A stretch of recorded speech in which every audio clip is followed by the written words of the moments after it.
अब अपने जो क्वेश्चन आगे कर रहे हैं भाई 9th क्लास की बात करते हैं। 9th क्लास के अंदर अपने दो क्वेश्चन हो गए थे लास्ट वीडियो में 2.2 के। आज अपने क्या कर रहे हैं 2.3 के और 2.2 के थर्ड क्वेश्चन की बात कर रहे हैं। ठीक है, पॉलिनोमियल्स अपना टॉपिक चल रहा था, तो थर्ड क्वेश्चन। अब थर्ड क्वेश्चन क्या बोलता है अपने को, वो क्वेश्चन के अंदर अपने देखते हैं। वो कह रहे हैं verify whether the following are zeros of the polynomial. मतलब जो पॉलिनोमियल अपने को गिवन है, जैसे मैं पहला इसका वो भी ले लेता हूं क्वेश्चन, थर्ड का फर्स्ट पार्ट ले लेता हूं। वो कहता कि इसका जीरोस वेरीफाई करके बताना है कि जो साथ में दे रखा है, साथ में और भी दे रखा है, क्या दे रखा है x -1/3।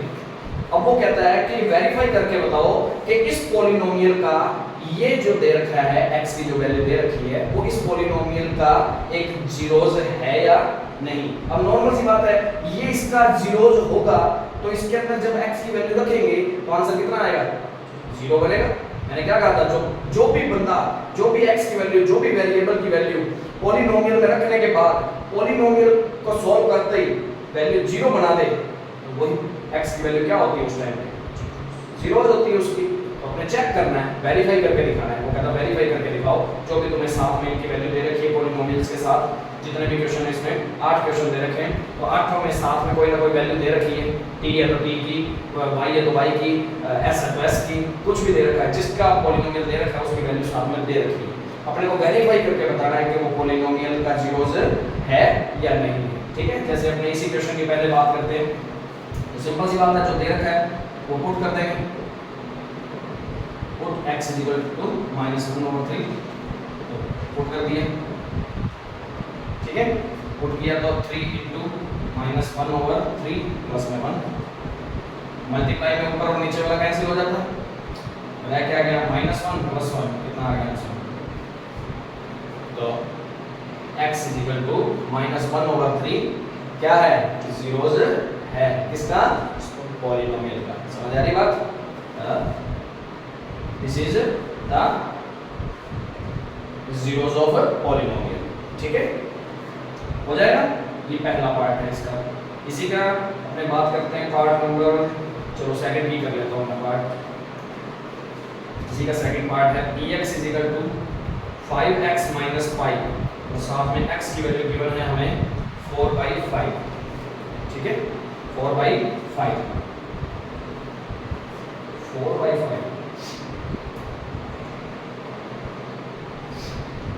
चलो देखते हैं। पुट x 4/5, तो पुट करते हैं जी 5 × 4/5 - पाई। ठीक है, तो 5 से 5 तो कट गया, 4 - पाई, क्या ये जीरो हुआ, नहीं हुआ ना, तो इसका मतलब ये वेरीफाई करके देखा हमने, वेरीफाई हुआ नहीं, इसका मतलब ये क्या है, zeros. This is not zeros of a polynomial. समझ आ गई बात, तो नीचे लिख सकते हैं अपने, this is not zeros of a polynomial. समझ आ गई, कोई प्रॉब्लम तो नहीं है।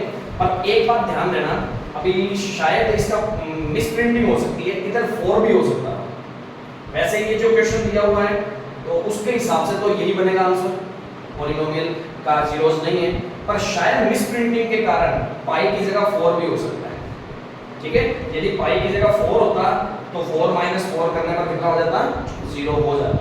शायद मिसप्रिंटिंग ना हो, तो मेरे को इस चीज का अभी थोड़ा सा ध्यान नहीं है, देख के बताऊंगा मैं इस चीज को।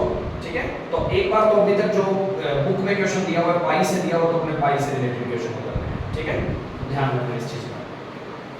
ऐसे अपने इसकी वैल्यू की बात करते हैं। इसका 6th क्वेश्चन देखते हैं, थोड़ा सा 6th क्वेश्चन बढ़िया है। lx + m और साथ में वैल्यू दे रखी है -m/n। ठीक है, -m/n, तो पुट x की वैल्यू कितनी, -m/l, -m/l पुट कर दिया, l × -m/l प्लस में m, l से l कैंसिल हो गया, -m + m = 0। ठीक है, तो this is the zeros of polynomial. नीचे लिख सकते हो इसे, ये अपना 6 है इसका। एक और ले लेते हैं कोई बढ़िया सा एग्जांपल के तौर पे, इसका 7th ही ले चलता हूं। px कितना है 3x स्क्वायर माइनस 1, और x की वैल्यू क्या क्या दे रखी है -1 ओवर √3 और 2 ओवर √3, दो वैल्यूज की मैंने अपनी, ठीक है। तो दोनों चेक कर लेते हैं। तो पुट x -1 ओवर √3, पहले इसको पुट करते हैं, फिर दूसरे टाइम में उसको पुट कर लेंगे। तो करते हैं p -1 over √3, 3 -1 over √3 square -1, 3 into minus का स्क्वायर हमेशा क्या हो जाता है प्लस ही हो जाता है, ठीक है। 1 का स्क्वायर 1, √3 का स्क्वायर 3 होता है। दिखा देता हूं मैं, √3 को √3 से मल्टीप्लाई करते हैं ना तो आंसर होता है 3। तो √3 को √3 से मल्टीप्लाई करने का मतलब क्या है, उसकी स्क्वायर कर देना। तो √3 के स्क्वायर या अंडरूट में कोई भी बंदा अकेला बैठा है और उसकी स्क्वायर कर रहे हैं तो स्क्वायर से अंडरूट गायब हो जाता है, ओनली वही बचता है। 3 से 3 कैंसिल हो गया, 1 - 1 = 0, ठीक है। तो this is the zeros of polynomial. अब अपने चेक करते हैं इसकी बात, इसकी चेक करते हैं। तो पुट x = 2 ओवर में √3, ठीक है। तो पुट करते हैं, कितना आएगा p 2 ओवर √3 इक्वल में 3 2 ओवर √3 की स्क्वायर -1, 3 इंटू 2 की स्क्वायर 4, √3 की 3 -1, तो ये 4 - 1 कितना हो गया 3। तो जीरो तो नहीं है, this is not a zeros of polynomial, ठीक है। फिर भी अपने पीछे एक बार आंसर मैच कर लेते हैं, क्या पता मिस प्रिंटिंग हो, क्योंकि क्वेश्चन में शायद यहाँ 1 हो सकता है होने को, क्योंकि 1 होता है यहाँ तो भी आंसर कितना बनता 1 ओवर में 3 बनता, तो 1 - 1 0 हो सकता है। अब मैं एक बार पीछे आंसर चेक कर लूं, यदि इसी के अकॉर्डिंग है आंसर तो सही है, शायद ये मिस प्रिंटिंग हो सकती है। तो मैं चेक कर लेते हैं एक बार के लिए, इतनी देर आप इसको नोट करो।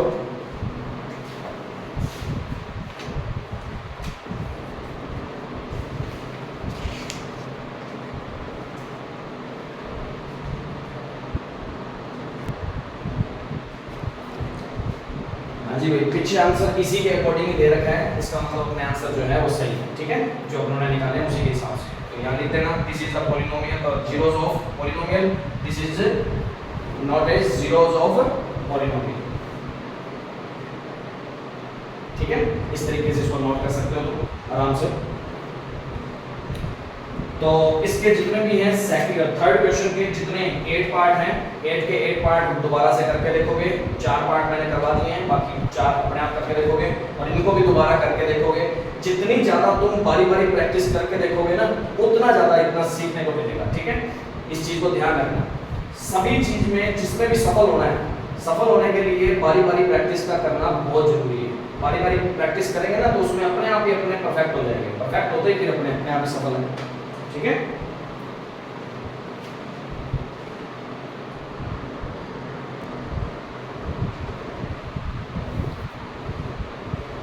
देखो भाई, अब इसका फोर्थ क्वेश्चन, थर्ड क्वेश्चन के बाकी जितने भी पार्ट बचे हुए हैं अपने आप करके देखोगे।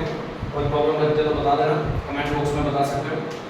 और फोर्थ क्वेश्चन के अंदर क्या कह रहा है क्वेश्चन में कि कोई ना कोई तुम्हें क्या दे रखा है, पॉलिनोमियल गिवन है। अब find the zeros of polynomial in each of the following cases.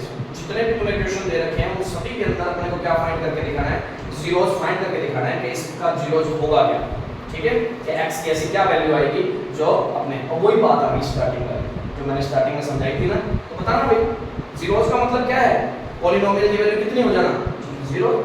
तो लिखेंगे 4 जीरोस। जीरोस के लिए अपने क्या करेंगे, पॉलिनोमियल की वैल्यू किसके इक्वल होती है 0 के, तो पॉलिनोमियल की वैल्यू मैंने रख दी 0 के। पॉलिनोमियल को 0 के इक्वल रखा जाता है, तो पॉलिनोमियल की जो भी वैल्यू थी मैंने उसको 0 के इक्वल रख दिया। x की वैल्यू कितनी आ गई, प्लस का 5 था उधर गया तो माइनस, यही हमारा 0 से समझ आ गई। तो इसका फर्स्ट पार्ट है। ऐसे अपने बात कर लेते हैं थर्ड पार्ट की, px = 2x + 5, जीरोस फाइंड करना है हमें। तो जीरोस के लिए क्या होता है 4 जीरोस के लिए px = कितना होता है हमेशा 0 होता है। तो px की जो भी वैल्यू है उसको किसके इक्वल रख दिया, जीरोस के। तो 2x = ये प्लस का 5 उधर गया तो -5।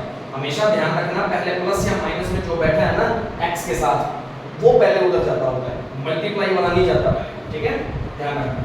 अब फिर उसके बाद x के साथ ये मल्टीप्लाई में था, इधर आ गया तो डिवाइड में हो जाएगा। -5/2 जो है इस पॉलिनोमियल का क्या है, जीरोस। ऐसे अपने जीरोस और भी फाइंड कर सकते हैं। जैसे अपने एक और क्वेश्चन ले लेते हैं बढ़िया सा, इसका 6 ले लेता हूँ मैं, 6 लेता हूँ तो px = ax, ठीक है, वेयर a ≠ 0। कंडीशन दे रखी है कि a तो 0 नहीं हो सकता, ठीक है। तो वही बात फॉर जीरोस के लिए px की वैल्यू किसके इक्वल होती है, 0 के लिए 0 के इक्वल होती है, तो ax की वैल्यू भी किसके इक्वल होगी, 0। तो ये तो कांस्टेंट है, इधर आके डिवाइड हो जाएगा, 0 में डिवाइड में a आ गया तो सारा का सारा 0 हो गया। x = 0 रखने पर ये 0 आएगा, ठीक है। तो इसका जीरोस ये है। ऐसे ही एक क्वेश्चन और है 7th इसका, उसकी बात कर लेता हूं मैं। px = cx + d, where c ≠ 0 और c और d जो है रियल नंबर्स हैं। c और d कोई रियल नंबर्स हो सकते हैं, c 0 के इक्वल नहीं है। वही बात और जीरोस के लिए क्या करना होता है हमें, px की वैल्यू किसके इक्वल होती है, 0। क्योंकि नॉर्मल सी बात है यदि जीरोस निकलेगा तो px की वैल्यू कितनी बनेगी, 0। तो px को इसलिए हम किसके बराबर रखते हैं, 0 के इक्वल रखते हैं। तो cx + d = 0, cx = ये d प्लस में इधर गया तो माइनस में। अब c के ये c जो है x के मल्टीप्लाई में इधर आएगा तो डिवाइड में। तो ये जो आएगा आंसर x की वैल्यू -d और जो c है ये इस पॉलिनोमियल का क्या है, जीरोस है। तो इस तरीके से बाकी बचे हुए क्वेश्चन भी तुम कर सकते हो, इसको आराम से नोट कर सकते हो और इसके जितने भी क्वेश्चन हैं कंप्लीट करोगे, एग्जांपल भी करके देखोगे। यदि वीडियो अच्छी लगी हो तो लाइक और शेयर और सब्सक्राइब जरूर करवाएं, चैनल ज़्यादा से ज़्यादा लोगों तक पहुँचाएं। और यदि कोई प्रॉब्लम लगती है तो कमेंट बॉक्स में बता सकते हैं, अगली क्लास में उसको सॉल्व करवा दिया जाएगा, ठीक है। Thank you.